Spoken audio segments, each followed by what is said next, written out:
Hello, hello, hello, hello. Good morning, good afternoon, good evening sa inyo pong lahat. This is Linda Villanueva and welcome to my channel. Ngayong araw pong ito ay gagawa po tayo ng panibagong video. So today po, ayan, kung nakikita nyo, ito po ay beef. Actually, marinated na po siya. Ayan po siya. Ayan. So, tapos, ito po yung mga ingredients. Mushrooms.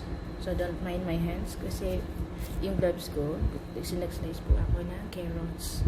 So, potato and onion. So, hindi ko na pinakita sa inyo guys, ito carrots. Hindi ko na pinakita sa inyo guys yung pag-slice ko kasi para mas madali. So, alam nyo naman na yan. Ganyan lang yan. Yan. So, bahala kayo. Yung aking beef, marinated na po siya actually guys, ito pwede siyang pang barbecue and ito po siya, olive oil, gagamitin siya ng olive oil. So guys, itong olive oil is ilagay ko lang siya dito. So tansyahin nyo lang siya guys, then mix. So guys, dapat pag nag-meet kayo, dapat laging malinis ang inyong kamay or use gloves. Yan. So, mix nyo lang po siya, guys. Hindi na po lagyan na natin siya ng mga salt or another spices kasi po, yung ating beef, marinated na siya, so may lasa na po siya. So, nung pagbili, is marinated na siya. Ganyan. So, nakita nyo, mix lang. You can add more olive oil if you want po na maraming oil. Yan. So, sa case na to is medyo okay na siya. Yan. So, ayan lang po siya. Hindi ko alam po guys kung anong tawag dito. Naluto. Basta beef na may ganitong ingredients. Ganun. Nagluluto ng hindi alam no? So, ganun talaga. Minsan, sa buhay, hindi natin alam na nakakasakit na pala tayo. Charot. Ganyan. So, then, guys, ito, wait, i-remove ko yung, wait lang. So, ayan, guys. So, ang gagawin natin is i-flatten lang natin siya dito.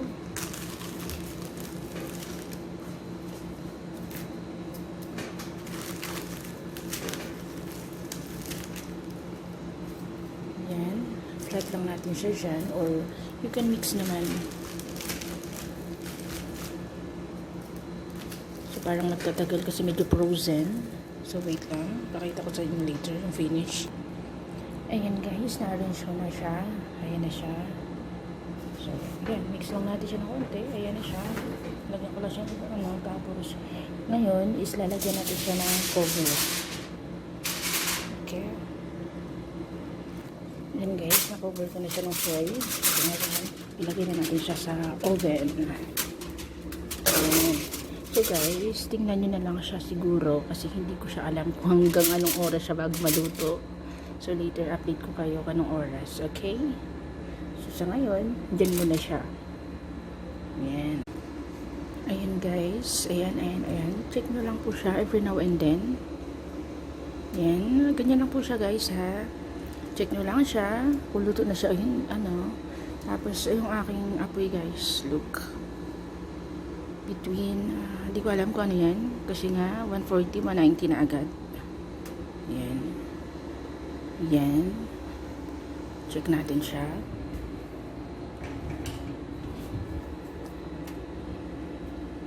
Okay na ba siya? So, guys, pagkaluto na ito, check nyo lang siya. Ayan, hindi pa siya okay actually. So, ayan. Yan lang siya. Ayan.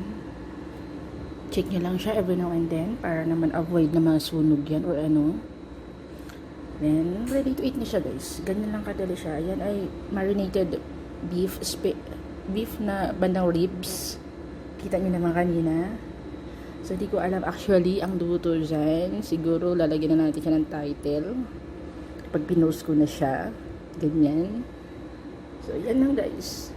Check nyo siya every now and then. Para kapag okay na siya, so, turn off nyo lang siya. Kasi hindi ko siya ma-estimate kung ilang oras. Ilang minuto dyan. Siya maano. Kasi di ko rin dapat siya nilagyan ng di siya nilagyan ng timer. So, guys, this is for our video for today. Okay. Babush, Maylinda is signing off.